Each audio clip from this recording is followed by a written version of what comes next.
Hello students, मिलते हैं आज की नई वीडियो के साथ और नए हमारे यूट्यूब चैनल के साथ। यूट्यूब चैनल का नाम है Uttarakhand board Hindi medium 12th class and 10th class के लिए। ये 12th क्लास का चैप्टर है पुष्पे पादपों पे लैंगिक जन्म, बायोलॉजी का चैप्टर है। तो सबसे पहले हम ये जानेंगे कि पुष्पे पादपों में लैंगिक जन्म किस प्रकार होता है। तो जो पुष्प होता है उसके 4 पार्ट होते हैं, यानी वो 4 होल यानी 4 चक्र में डिवाइड होता है, यानी विभाजित हुआ होता है। सबसे पहले हम देखते हैं बाह्य दल यानी कैलिक्स, उसके बाद देखते हैं हम कोरोला, यानी तीसरा देखते हैं हम पिस्टिल यानी स्त्री केसर, ये जो फीमेल पार्ट होता है फ्लावर का। स्टैमेन मेल पार्ट होता है फ्लावर का, और पिस्टिल या स्त्री केसर ये फीमेल पार्ट होता है फ्लावर का। तो स्टूडेंट, पुष्प के 2 संरचनाएं होती है, यानी एक तो नर संरचना और एक मादा संरचना। जो नर संरचना है यानी मेल रिप्रोडक्टिव स्ट्रक्चर, नर जनन संरचना, उसके बारे में जानकारी लेंगे। मेल रिप्रोडक्टिव स्ट्रक्चर यानी नर जनन संरचना। नर जनन संरचना में पुंकेसर अधिक महत्वपूर्ण अंग है। पुंकेसर को इंग्लिश में स्टामेन कहते हैं। नर जनन संरचना में पुंकेसर स्टामेन यानी स्टामेन अधिक महत्वपूर्ण अंग है। अब हम जानकारी लेंगे कि स्टामेन किसे कहते हैं। पुंकेसर, पुंकेसर 2 भागों से मिलकर बना होता है। पहला परागकोश या एंथर। परागकोश में परागकणों का निर्माण होता है। परागकण वो होते हैं, जैसे आपने कहीं पे देखा होगा, फूल होते हैं और उनके ऊपर छोटे छोटे से दाने होते हैं, उन्हें हम परागकण कहते हैं। दूसरा पार्ट है इसका फिलामेंट, हिंदी में इसे तंतु कहते हैं। तंतु परागकोश को पुष्प से जोड़ता है, यानी जो पुष्प की ये नीचे की जड़ होती है, या हम बोल सकते हैं ये जो थैलेमस पुष्पासन होता है जिसके द्वारा ये जुड़ा होता है, इसे हम फिलामेंट यानी तंतु कहते हैं। अब हम जानकारी लेंगे, यदि हम परागकोश या एंथर, यदि परागकोश की अनुप्रस्थ काट का अध्ययन किया जाए तो हमें 4 लघु बीजाणुधानी यानी माइक्रोस्पोरेंजिया दिखाई देती है, जो प्रत्येक पाली में 2 होती है, अर्थात ये द्विकोष्ठी, इंग्लिश में इसको बोलते हैं डाइथिकस कहलाती है, जिसमें परागकणों का निर्माण होता है। यदि परागकोश को हम ऐसे काट कर देखें, उसके अनुप्रस्थ काट को काट कर देखें और उसका अध्ययन करें, और हम उसमें जानकारी लेंगे कि 4 माइक्रोस्पोरेंजिया पाई जाती है। ये एक एंथर था और हमने इसको ऐसे काट दिया, तब हमें 4 लघु बीजाणुधानी दिखाई दी। पहली ये है, दूसरी ये है, तीसरी ये है और चौथी ये है। फिर एक पाली में 2 होती है, यानी ये एक पाली है, ये 2 इधर हो जाएगी और 2 इधर, तब इसे डाइथिकस कहेंगे, यानी द्विकोष्ठी कहेंगे। एक कोष्ठक में 2 माइक्रोस्पोरेंजिया दिखाई देती है, जिनके अंदर पोलन ग्रेन यानी परागकण भरे होते हैं। लघु बीजाणुधानी की संरचना देखेंगे, यानी अब हम इस माइक्रोस्पोरेंजिया की स्ट्रक्चर को। तो स्टूडेंट, जब हम लघु बीजाणुधानी का अध्ययन करते हैं तब इसकी अनुप्रस्थ काट में लघु बीजाणुधानी 4 परतों से मिलकर बनी होती है। पहली एपिडर्मिस होती है, जो बाह्य परत होती है। उसके अंदर वाली परत यानी लेयर एंडोथीसियम होती है।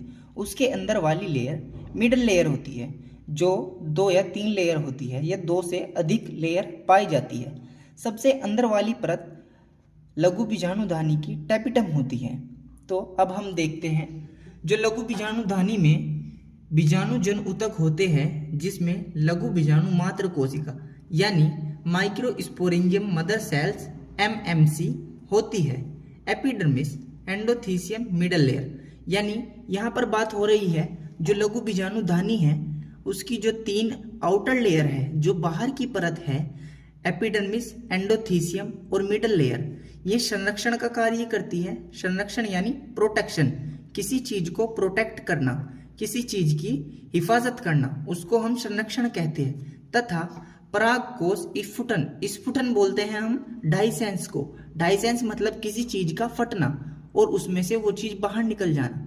यानी जो परागकोश होता है जिसके अंदर परागकण होते हैं वो एपिडर्मिस, एंडोथीसियम और मिडल लेयर के द्वारा फूट जाते हैं और बाहर निकल जाते हैं, जिस कारण पोलिनेशन यानी परागण की क्रिया हो जाती है।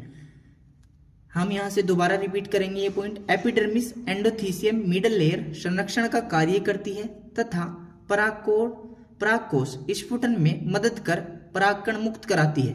मैंने अभी ये बताया था कि परागकण फट जाते हैं और मुक्त हो जाते हैं, यानी फ्री हो जाते हैं, बाहर निकल जाते हैं। कहाँ से? परागकोश यानी एंथर से इस डाइसेंस हो जाते हैं। इसकी सबसे आंतरिक परत टैपिटम होती है। किसकी? यानी यहाँ पर लघु बीजाणुधानी की बात हो रही है। इसकी सबसे आंतरिक परत इनर लेयर टैपिटम होती है।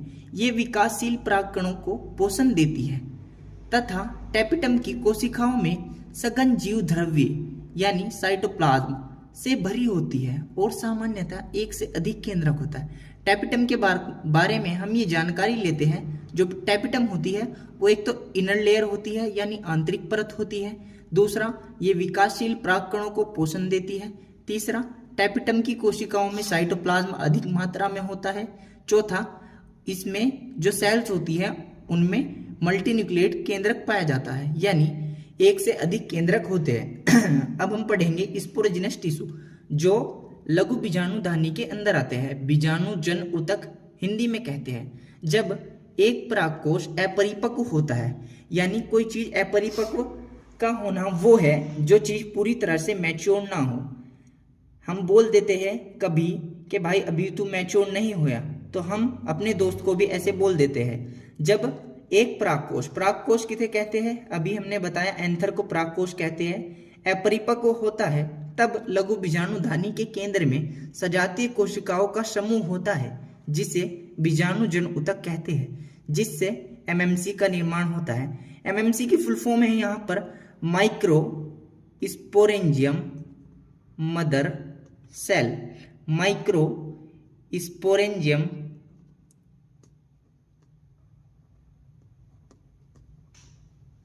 Mother cell. एक बार और रिपीट करेंगे। जब एक परागकोश अपरिपक्व होता है यानी अनमैच्योर होता है, तब लघु बीजाणुधानी यानी माइक्रोस्पोरेंजिया के केंद्र यानी उसके न्यूक्लियस में सजातीय यानी सेम सेल्स का एक ग्रुप होता है जिसे बीजाणुजन ऊतक यानी स्पोरोजिनस टिश्यू कहते हैं, जिसमें एमएमसी का निर्माण होता है। एमएमसी होती है माइक्रोस्पोर मदर सेल, लघु बीजाणु मात्र कोशिका। लघु बीजाणु जनन स्टूडेंट उसे कहते हैं जिसमें लघु बीजाणु का निर्माण होता है। जब लघु बीजाणु के परिपक्व होने पर लघु बीजाणु जन ऊतक अर्धसूत्री विभाजन। आपने 11th क्लास में भी अर्धसूत्री विभाजन के बारे में जानकारी ली होगी।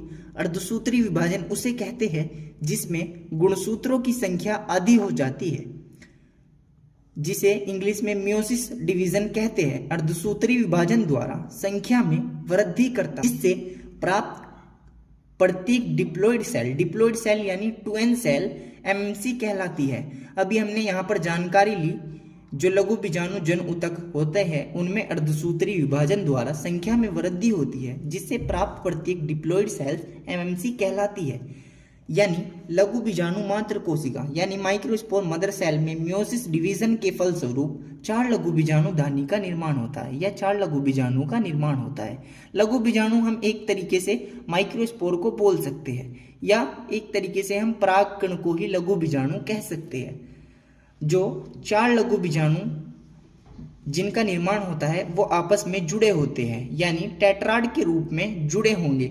उन्हें लघु बीजाणु चतुष्क कहते हैं। अतः यही चतुष्क परिपक्व होकर अलग अलग हो जाते हैं और 4 परागकणों का निर्माण करते हैं। यही जो चतुष्क जो परागकण बने हैं वो आपस में जुड़े होते हैं जब अनमैच्योर होते हैं, अपरिपक्व होते हैं। अतः यही चतुष्क परिपक्व होकर अलग अलग हो जाते हैं और 4 परागकणों का निर्माण करते हैं। ऐसे ये आपस में जुड़े होंगे, तब इनमें मियोसिस होगा, तब ये अलग हो जाएंगे। मियोसिस सेकंड होगा, तब ये चतुष्क टेट्राड के रूप में जुड़ जाते हैं। जब ये अनमैच्योर होते हैं, मैच्योर होने पर ये अलग अलग हो जाते हैं। तो अब हम एक क्वेश्चन पढ़ेंगे जिसमें हमें ये जानना होगा बहुत ही इंपॉर्टेंट क्वेश्चन है, हर बार यानी एक साल छोड़कर एक साल ये उत्तराखंड बोर्ड एग्जाम में देखा जाता है। 2 या 1 नंबर में ये आपको देखने को मिलेगा। और क्वेश्चन देखिए, 200 परागकण के लिए कितनी लघु बीजाणु मात्र कोशिकाओं की आवश्यकता होगी। यानी अगर हमें इसने बोला है 200 परागकण, तो 200 परागकण को हम ऐसे ले लेंगे, और चाहे हमें ये 200 बोले या 100, कितने भी परागकण बोले और उनके लिए हमें बोले कि लघु बीजाणु मात्र कोशिका यानी माइक्रोस्पोरेंजियम मदर सेल की आवश्यकता होगी, तो हमें कुछ नहीं करना है, 4 से डिवाइड कर देना है। 4 से डिवाइड कर देना है, यानी 4 को उसके बटे में रखकर हम काट देंगे, 4 पंजे 20 और ये 0 की 0, यानी हमें 50 लघु बीजाणु मात्र कोशिकाओं की आवश्यकता होगी। यहाँ पर मैंने लिखा भी है, चाहे वहां पर परागकण कितने भी दिए हो, जितना भी हो, 4 से भाग कर दो। ठीक है, अब पढ़ेंगे हम लघु बीजाणु का परागकण में परिवर्तन। जो लघु बीजाणु होते हैं वो परागकण में कैसे परिवर्तित होते हैं, अब इसके बारे में हम जानकारी लेंगे। एक लघु बीजाणु में एक केंद्रक तथा 2 रसधानी होती है। रसधानी को इंग्लिश में हम वैक्यूल्स कहते हैं। रसधानी एक तरीके से किसी भी चीज को स्टोर करने का स्थान होता है। केंद्रक आगे चलकर वेजिटेटिव सेल यानी कायिक कोशिका तथा जनरेटिव सेल यानी जनन कोशिका में विभक्त हो जाता है, तथा इस प्रक्रिया के दौरान रसधानी विलुप्त हो जाती है, तब इसे परिपक्व परागकण कहते हैं। यानी जो एक लघु बीजाणुधानी है उसके अंदर एक केंद्रक है और 2 रसधानी है। जो रसधानी है वो विलुप्त हो जाएगी और जो केंद्रक है वो वेजिटेटिव सेल तथा जनरेटिव सेल में विभक्त हो जाएगा, डिवाइड हो जाएगा, तब हम इसे मैच्योर परागकण कहेंगे यानी परिपक्व परागकण कहेंगे। अब हम एक हेडिंग पढ़ेंगे जिसे कहते हैं परागपिंड यानी पोलिनियम, इंग्लिश में कहते हैं पोलिनियम। पोलिनियम से ही हम समझेंगे कि पोली का मतलब होता है अधिक, मैनी, और नियम एक तरीके से जोड़ना होता है। जब बीजाणुधानी में सभी परागकण आपस में जुड़ जाते हैं या मिल जाते हैं, तब यह एक संरचना बनाते हैं जिसे परागपिंड कहते हैं। एग्जाम्पल के तौर पर हम यहाँ पर ले लेंगे कैलोट्रिप्स। कैलोट्रिप्स एक पौधा होता है जिसमें जो परागकण होते हैं वो आपस में जुड़ जाते हैं, संरचना बन जाती है जिसे हम पोलिनियम कहते हैं। यहाँ पर एक पॉइंट लिखा है, 60% से अधिक आवर्तबीजी पादपों में परागकण 2 कोशिकीय चरण से झड़ते हैं या संगलित होते हैं। यहाँ पर ये पॉइंट ये कहना चाह रहा है कि जो 60% से अधिक आवर्तबीजी पादप है उनमें परागकण 2 सेल स्टेज होता है, और बाकी जो बचे यानी 100% होता है उनमें से 60% तो आवर्तबीजी पादपों में 2 सेल स्टेज कैसा होगा, पोलिनेशन कह दो या कह सकते हैं 2 सेल स्टेज परागकण आवर्तबीजी पादपों में होंगे। और हम यहाँ पर कह सकते हैं बाकी जो शेष बचे प्रजातियों में जनन कोशिका समसूत्री विभाजन द्वारा विभक्त होकर 2 कोशिकाएं बनाती है। जो बाकी परागकण बचे हैं उनमें हम करेंगे जनन कोशिका यानी समसूत्री विभाजन बोलते हैं माइटोटिक डिवीजन होगा, तब 2 विभक्त होकर कोशिकाएं बनती है। इस प्रकार इन प्रजातियों में परागकण झड़ने से पहले 3 चरणीय कोशिकाओं में मुक्त होते हैं। यहाँ पर सिंपल सा फंडा है, ये 60% आवर्तबीजी पादपों में 2 सेल स्टेज पाया जाता है, और जो बाकी शेष बची 40% पादपों में क्या 40% पादपों में 3 सेल स्टेज पोलिनेशन पाया जाता है या 3 चरणीय कोशिकाएं मुक्त होते हैं। अब आ जाते हैं जो हम अभी तक पढ़ रहे थे, परागकण, यानी हमने पढ़ा पराग कोश के अंदर परागकण होते हैं। तो अब हम परागकण के बारे में अध्ययन करेंगे जिसको इंग्लिश में कहते हैं पोलन ग्रेन। परागकण सामान्यतः गोला आकार के होते हैं। इनका व्यास 25 से 50 माइक्रोमीटर होता है, जो सुस्पष्ट रूप से 2 परतों से मिलकर बने होते हैं। बाह्य परत को एक्साइन या बाह्य चोल कहते हैं, जो स्पोरोपोलिन की बनी होती है। एक्साइन स्पोरोपोलिन अब तक की ज्ञात सबसे प्रतिरोधक कार्बनिक सामग्री है, यानी रेजिस्टेंट कार्बनिक ऑर्गेनिक सामग्री यानी मटेरियल है। स्पोरोपोलिन अब तक की ऐसी ज्ञात सबसे प्रतिरोधक कार्बनिक सामग्री है जो उच्च ताप सुदृढ़ अम्ल, यानी जो हाई टेम्परेचर को सह सकता है, जो सुदृढ़ अम्ल यानी एसिटिक एसिड को और बेस यानी जो क्षार को आसानी से सह सकता है, यानी उनके सामने आसानी से टिक सकता है। अभी तक कोई भी एंजाइम ऐसा नहीं पता चला जो इसे निम्नकृत कर सके, यानी प्रतिरोधक अभी तक कोई भी ऐसा एंजाइम नहीं पता चला जो स्पोरोपोलिन को नष्ट कर सके या खत्म कर सके। परागकण की बाहरी परत पर सुस्पष्ट द्वारक रंध्र होते हैं, यानी परागकण की जो बाहरी लेयर होती है उसके ऊपर क्या होता है, उसके ऊपर जर्म पोर पाए जाते हैं, इंग्लिश में बोलते हैं जर्म पोर, जिन्हें जनन छिद्र कहते हैं, जहां स्पोरोपोलिन अनुपस्थित होती है, यानी वहां पर स्पोरोपोलिन नहीं पाई जाएगी। परागकण की आंतरिक भित्ति को एंटाइन कहते हैं, जो सेल्यूलोज तथा पैक्टिन की बनी होती है। अब हम जानकारी लेंगे इनर लेयर की, यानी परागकण की आंतरिक परत की, एंटाइन की। परागकण की आंतरिक भित्ति को एंटाइन कहते हैं, जो सेल्यूलोज तथा पैक्टिन की बनी होती है। पोलन ग्रेन यानी परागकण में वेजिटेटिव सेल यानी कायिक कोशिका एंड और जनरेटिव सेल यानी जनन कोशिका प्रेजेंट उपस्थित होती है। जनन छिद्र वह स्थान है जहां से पोलन ट्यूब बाहर निकलती है। अभी मैंने बताया जो परागकण होता है वो गोला आकार होता है, जिसका व्यास 25 से 50 माइक्रोमीटर होता है, जो सुस्पष्ट रूप से दो परतों से मिलकर बना होता है। देखिए जो परागकण होते हैं वो सुस्पष्ट रूप से दो परतों से मिलकर बने होते हैं।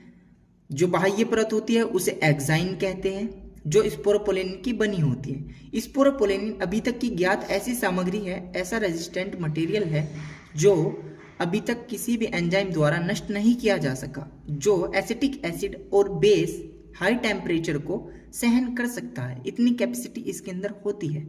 और जो इनर लेयर होती है वो एंटाइन कहलाती है, जो सेल्यूलोज तथा पैक्टिन की बनी होती है, जहां पर ये स्पोरोपोलिन की लेयर है, ठीक, जिसे एक्साइन कह रहे हैं, और ये एंटाइन है जो इनर लेयर है परागकण की।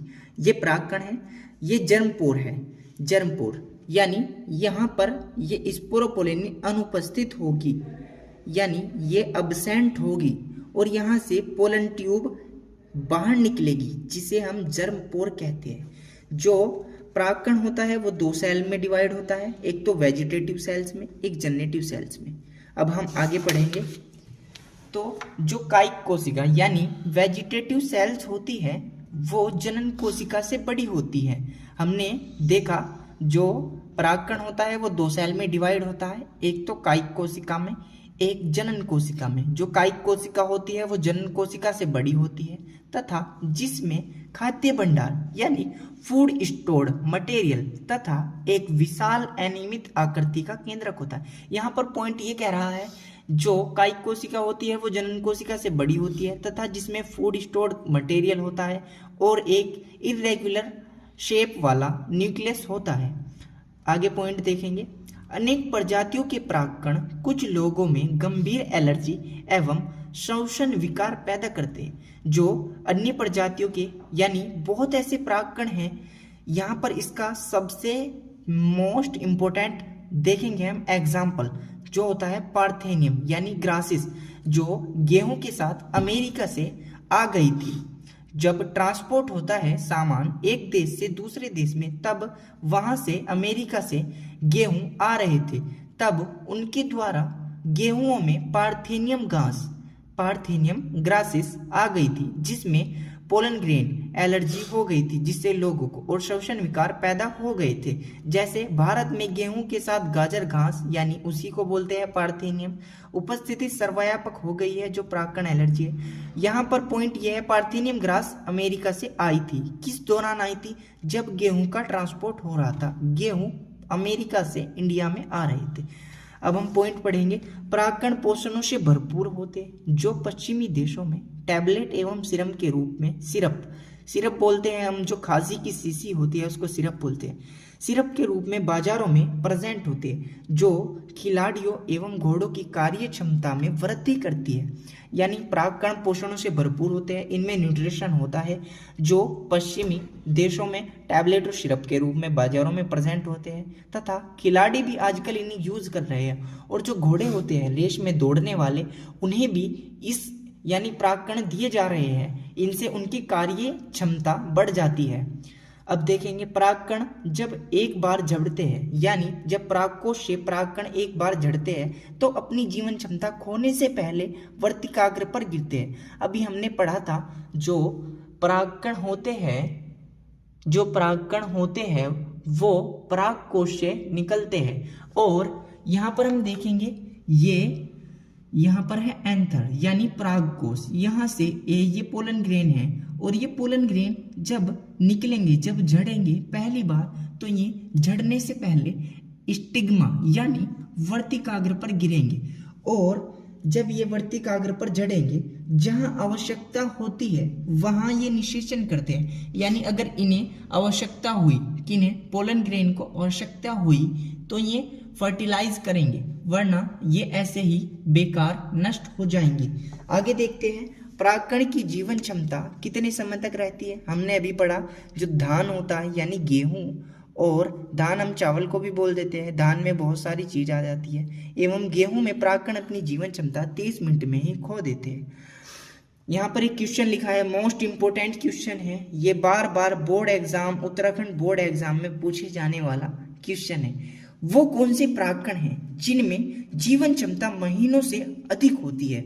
यानी क्वेश्चन कह रहा है वो कौन से परागकण है, वो कौन से पोलन ग्रेन है जिनमें जो पोलन ग्रेन की वाइबिलिटी कैपेसिटी होती है वो महीनों से भी अधिक रह लेती है।